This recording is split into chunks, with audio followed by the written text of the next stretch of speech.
Hello friends, welcome to my channel. तो हम ना कोऑर्डिनेशन केमिस्ट्री के CSIR नेट के प्रीवियस ईयर्स क्वेश्चन डिस्कस कर रहे थे, जिसमें हमने पार्ट बी के क्वेश्चन डिस्कस किए थे 2 मार्क वाले।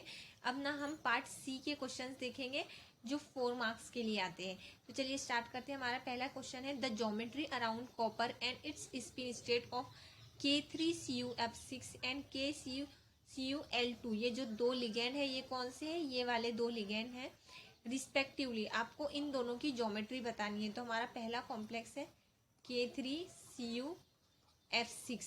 इसमें कॉपर की ऑक्सीडेशन स्टेट क्या होंगी? देखो K3 है, यानी यहाँ पे ट्राई निगेटिव आ जाएगा हमारा कॉम्प्लेक्स का charge.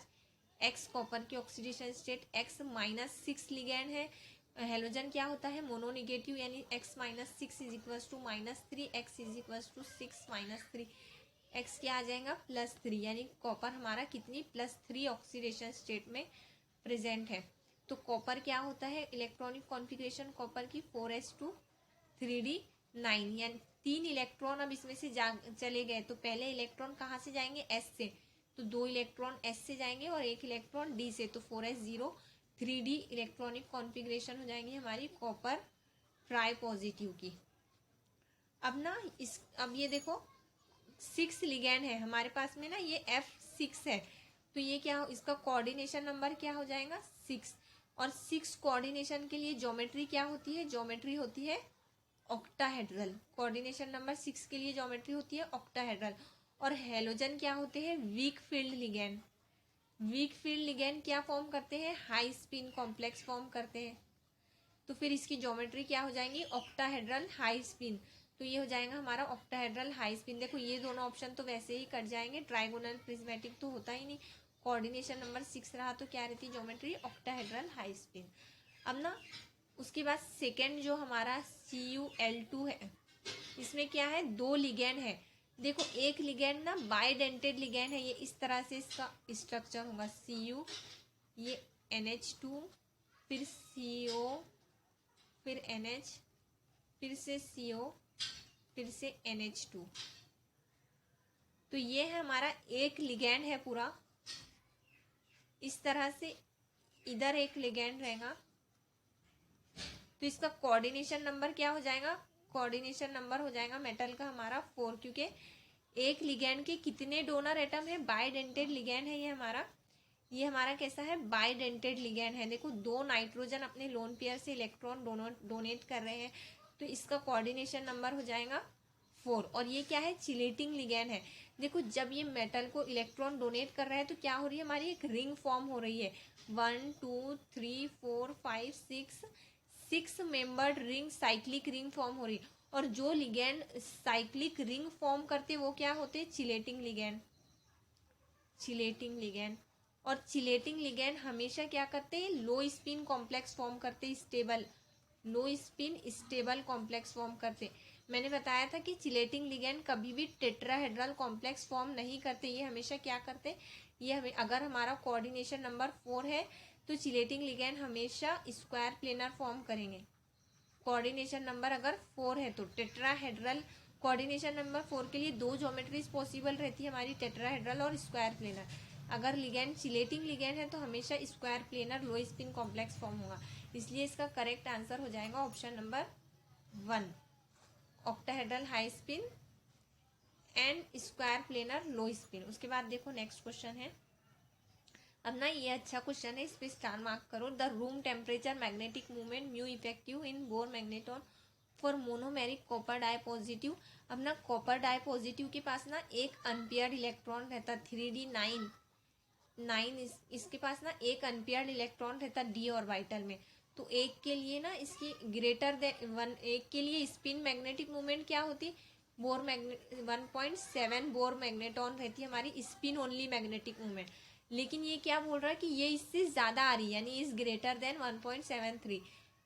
They it may be because explain using the expression. तो अब ना ये 1.7 से ज्यादा क्यों आ रही? तो अगर देखो हमारी मैग्नेटिक मूवमेंट जो है तो वो 1.7 यानी स्पिन ओनली मैग्नेटिक मूवमेंट से ज्यादा कब आती? 2 केसेस में। एक तो ऑर्बिटल कंट्रीब्यूशन हुआ, तो ऑर्बिटल कंट्रीब्यूशन, और दूसरा अगर हमारे इसमें temperature independent paramagnetism, temperature independent paramagnetism की वजह से, पैरामैग्नेटिज्म की वजह से क्या आती, मैग्नेटिक मोमेंट की वैल्यू ज्यादा आती। दो केसेस में देखो ध्यान से समझो, ऑर्बिटल कंट्रीब्यूशन की वजह से और टेम्परेचर इंडिपेंडेंट पैरामैग्नेटिज्म की वजह से। तो ऑर्बिटल कंट्रीब्यूशन की वजह से मैग्नेटिक मोमेंट ज्यादा आती। ऑर्बिटल कंट्रीब्यूशन कब होता है, जब हमारा T2G अनसिमेट्रिकल रहे। T2G जब हमारा अनसिमेट्रिकल रहे, यानी हमारा कॉम्प्लेक्स क्या रहे, ट्रिपली डीजनरेट।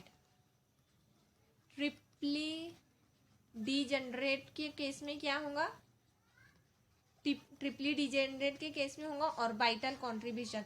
और अगर ऑर्बिटल कंट्रीब्यूशन होगा ना, तो तब हम ये वाला फॉर्मूला यूज करेंगे, ये वाला फॉर्मूला, ये वाला, यानी इससे हम निकालेंगे spin only magnet, sorry spin only नहीं, हमारी मैग्नेटिक मूवमेंट इस वाले फॉर्मूले से निकालेंगे। देखो जब ऑर्बिटल कंट्रीब्यूशन होगा तो ये वाला फॉर्मूला लगेगा, और जब ऑर्बिटल कंट्रीब्यूशन कब होगा, जब हमारा कॉम्प्लेक्स ट्रिपली डीजनरेट रहे, यानी T2G हमारा अनसिमेट्रिकल रहे, लास्ट इलेक्ट्रॉन हमारा काय में T2G में इंटर करेगा। अगर हमारा लास्ट इलेक्ट्रॉन EG में इंटर कर रहा, EG यानी EG हमारा अनसिमेट्रिकल रहे, यानी डबली डीजनरेट हमारा कॉम्प्लेक्स रहे, डबली डीजनरेट, या फिर नॉन डीजनरेट रहे, या फिर नॉन डीजनरेट रहे। डबली डीजनरेट और नॉन डीजनरेट के केस में ना हमारी होंगी टेम्परेचर इंडिपेंडेंट पैरामैग्नेटिज्म, और टेम्परेचर इंडिपेंडेंट पैरामैग्नेटिज्म में ना ये वाला फॉर्मूला यूज होगा। देखो जब हमारे EG वाले ऑर्बिटल अनसिमेट्रिकल रहे, जब हमारे EG वाले ऑर्बिटल अनसिमेट्रिकल रहेंगे ना, तो ये वाला फॉर्मूला, और जब T2G वाले अनसिमेट्रिकल रहेंगे, यानी लास्ट इलेक्ट्रॉन हमारा T2G में इंटर करेगा, तो तब हम ये वाला फॉर्मूला यूज करेंगे, और जब हमारा लास्ट इलेक्ट्रॉन EG में इंटर करेगा तो हम ये वाला फॉर्मूला यूज करेंगे। तो अब ना देखो यहाँ पर कौन सा दिया हुआ है, कॉपर डाई पॉजिटिव दिया हुआ है। कॉपर डाई पॉजिटिव कैसा होता है,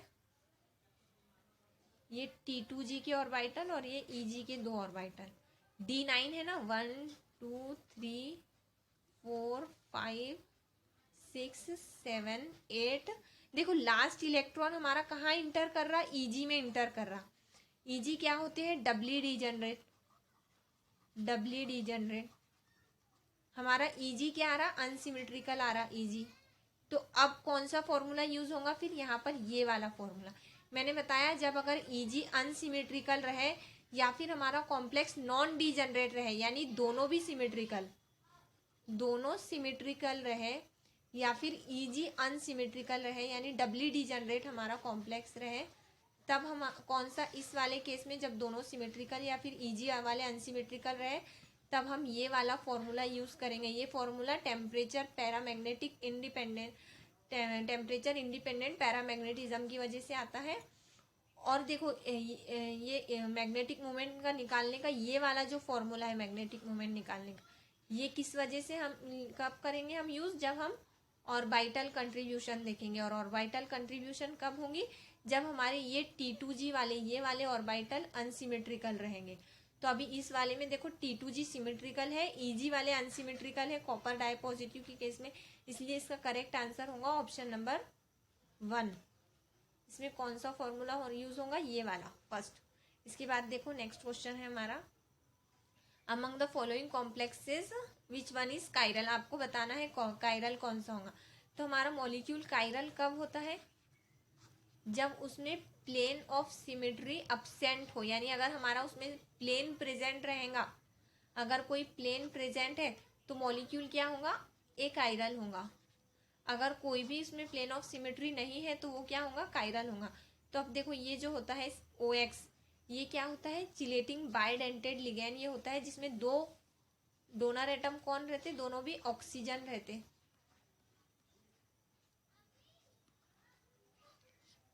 डोनर एटम दो।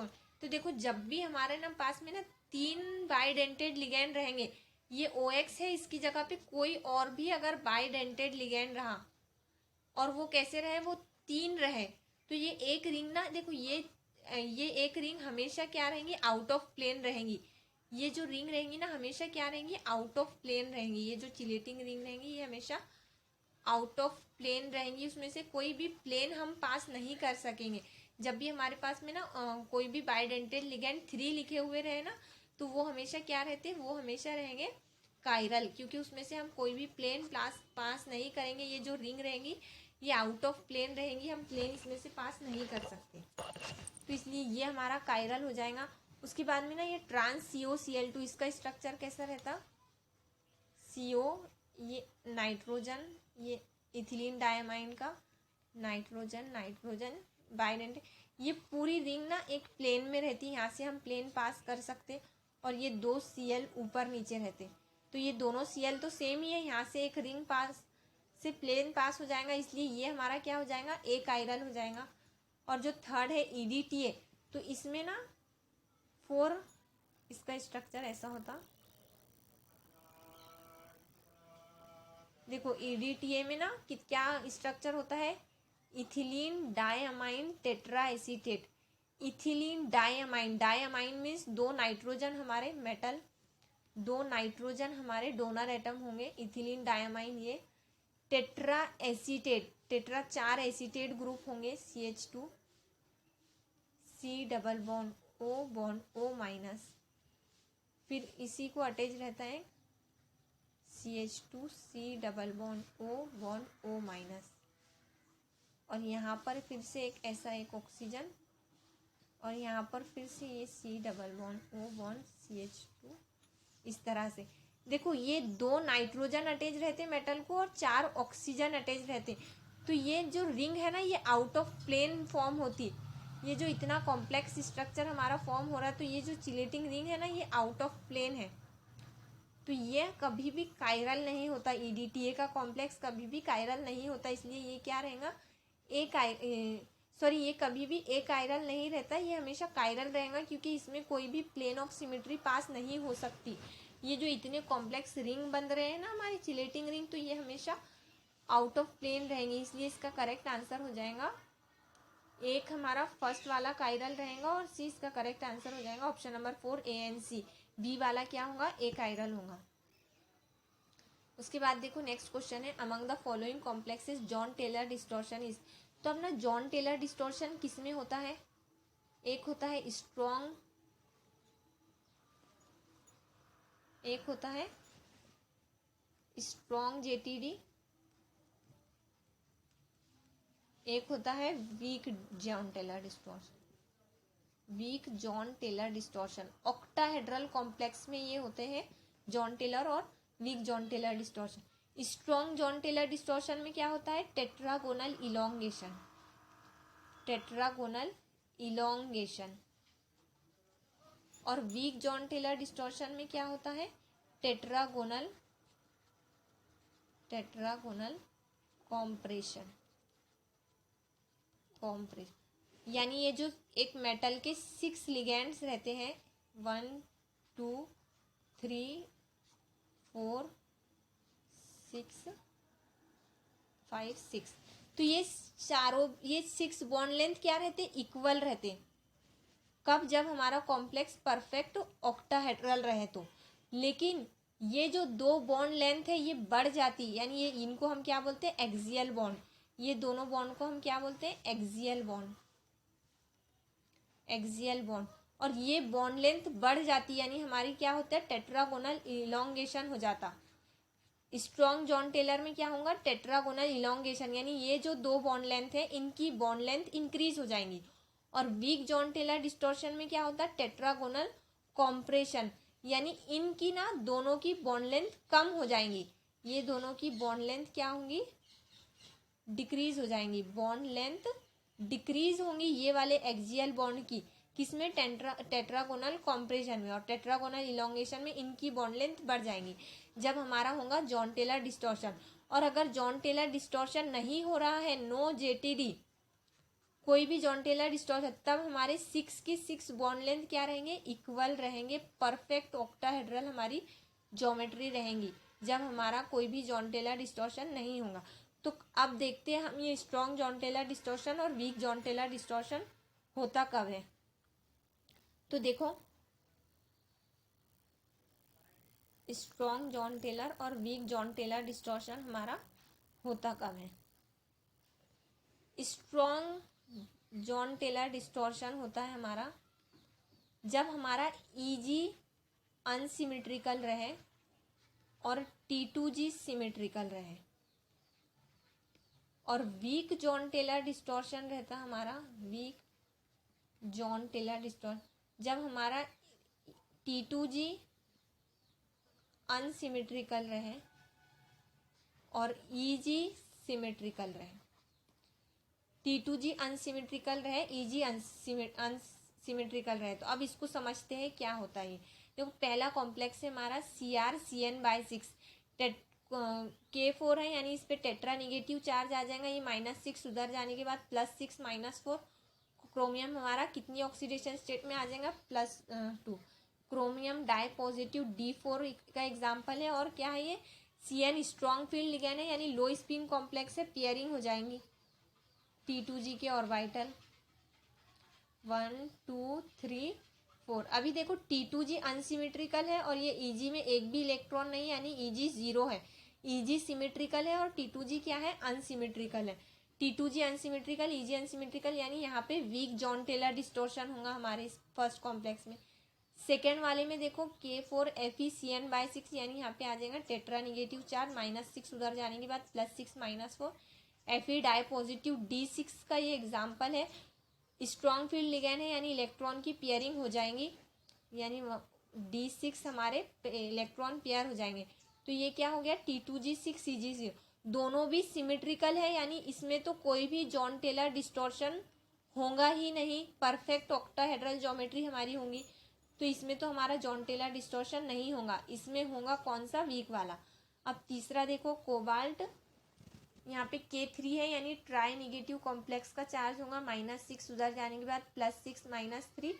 कोबाल्ट हमारा कौन सी ऑक्सीडेशन स्टेट में आ जाएगा? +3। कोबाल्ट +3, यानी D6 का ये केस है। स्ट्रॉन्ग फील्ड लिगैंड है, यानी लो स्पिन कॉम्प्लेक्स हमारा फॉर्म होगा, इलेक्ट्रॉन की पेयरिंग हो जाएंगी। तो फिर से हमारी क्या हो जाएगा? T2G 6 EG 0। ये दोनों भी सिमेट्रिकल आएंगे, इसमें भी जॉन टेलर डिस्टॉर्शन नहीं होगा। अब इसमें देखो, K4 यानी टेट्रा निगेटिव, ये होगा -6 उधर जाने के बाद +6 -4। मैग्नीज हमारा +2 ऑक्सीडेशन स्टेट में होगा, मैग्नीज +2 D5 का एग्जाम्पल है। स्ट्रॉन्ग फील्ड लिगैंड है, पेयरिंग होंगी, इसलिए सारे इलेक्ट्रॉन T2G में ही रहेंगे। सारे इलेक्ट्रॉन कहाँ रहेंगे? T2G में ही रहेंगे। तो ये देखो, T2G इस तरह से रहेगा हमारा T2G ऑर्बिटल 1 2 3 4 5। T2G अनसिमेट्रिकल है और EG सिमेट्रिकल है। T2G कैसा है हमारा? अनसिमेट्रिकल है और T2G अनसिमेट्रिकल है और EG सिमेट्रिकल। तो T2G अनसिमेट्रिकल और EG सिमेट्रिकल किसका एग्जाम्पल है? ये हमारे वीक जॉन टेलर का एग्जाम्पल है। Mn di positive weak Jahn Teller distortion इसमें होगा, इसलिए इसका करेक्ट आंसर हो जाएगा A एंड D। दोनों में क्या होगा? Weak Jahn Teller distortion. C, option number C हमारा इसका करेक्ट आंसर हो जाएगा। A और D, B और C में तो जॉन टेलर डिस्टॉर्शन होगा ही नहीं। देखो, इसमें क्या आया? फोर्थ वाले में Mn डाई पॉजिटिव, यानी D5 लो spin, T2G unsymmetrical, EG symmetrical, और T2G अनसिमेट्रिकल, EG सिमेट्रिकल काय में होता? वीक जॉन टेलर डिस्टॉर्शन में। स्ट्रॉन्ग जॉन टेलर में क्या होता? EG अनसिमेट्रिकल और T2G अनसिमेट्रिकल, T2G सिमेट्रिकल रहते। बहुत इंपॉर्टेंट है ये जॉन टेलर डिस्टॉर्शन, बहुत बार इस पे क्वेश्चन आता है नेट में। तो इसका करेक्ट आंसर हो जाएगा ऑप्शन C। उसके बाद देखो नेक्स्ट क्वेश्चन है, spin only magnetic movement and the spectroscopic ground state term symbol of मैग्नेस। तो देखो, MnF6 ट्राई निगेटिव हमारा कॉम्प्लेक्स है, MnF6 ट्राई निगेटिव। ये -6 उधर जाने के बाद +6 -3, मैग्नेज आ जाएगा हमारा +3 ऑक्सीडेशन स्टेट में, यानी D4 का ये हो जाएगा केस, D4 का।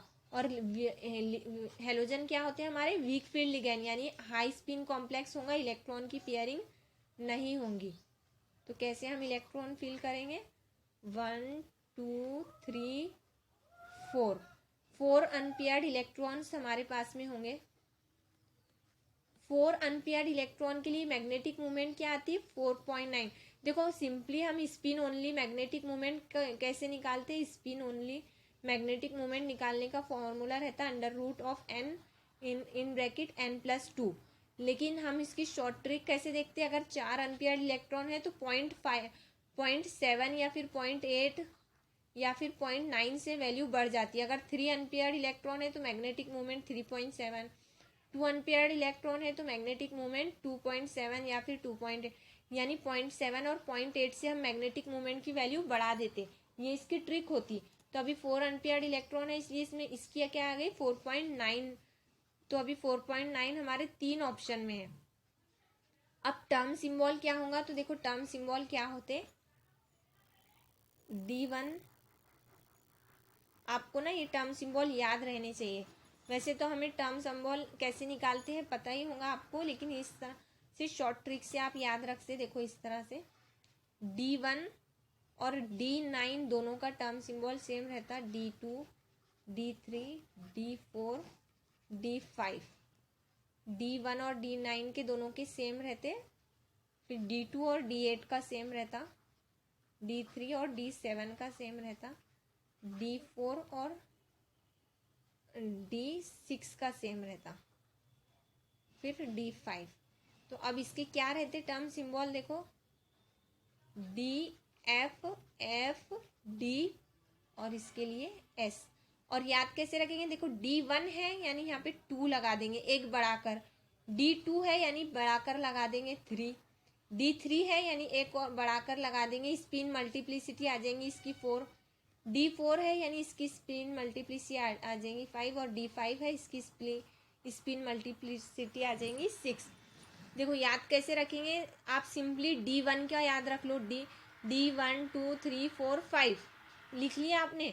D1 के साथ में रहता 9, D2 के साथ रहता 8, D इस तरह नीचे से लिखते चलो आप 6 7 8 9, और ये D5 अकेला रहता। तो D1 के लिए क्या रहता, इस तरह से याद रखेंगे आप D F F D S। मैं इस तरह से याद रखती हूँ, पहले का D फिर F फिर F फिर से D फिर S, यानी D1 के केस में D, D2 के केस में F, D3 के केस में F, D4 के केस में D, फिर D5 के केस में S, ये D5 के केस में है। और इसकी स्पिन मल्टीप्लिसिटी कैसे रहती, D1 है तो एक बढ़ाकर स्पिन मल्टीप्लिसिटी, D2 है तो उससे एक नंबर आगे वाली स्पिन मल्टीप्लिसिटी। तो अभी हमारे पास कौन सा केस है, ये जो हमारा है Mn डाई पॉजिटिव में है हमारा प्रेजेंट, Mn ट्राई पॉजिटिव में है सॉरी। तो ये D4 का केस है। D4 के लिए क्या आती है, D4 के लिए रहती 5D। देखो 1 2 3 4, 4 के लिए क्या रहेगा टर्म सिंबल D रहेगा, और D4 है, 4 के लिए एक स्पिन मल्टीप्लिसिटी बढ़ा देंगे यानी 5D हमारा क्या हो जाएगा टर्म। तो इसका करेक्ट आंसर होगा ऑप्शन नंबर 1, 5D इसका टर्म हो जाएगा, और 4.9 बोर मैग्नेट्रॉन इसकी मैग्नेटिक मोमेंट। उसके बाद देखो नेक्स्ट क्वेश्चन है, आइडेंटिफाई द करेक्ट स्टेटमेंट। अब ना NiH2O/6 और ये CuH2O/6 डाई पॉजिटिव दिए हुए, इसमें आपको बताना है। देखो all NiO and CuO bond length of individual are equal. उसके बाद है NiO equal equatorial and CuO equatorial, फिर NiO bond length are equal here है Cu bond length are shorter. अब ना देखो पहले हम देखते हैं NiH2O/6 निकेल डाई पॉजिटिव, ये 6 इसको लगे हुए हैं H2O। तो अब ना आपको बताना है कि ये 6 बॉन्ड लेंथ इक्वल रहेंगे, तो इसमें ये जो 4 बॉन्ड लेंथ रहते ये कौन से रहते, ये रहते इक्विटोरियल,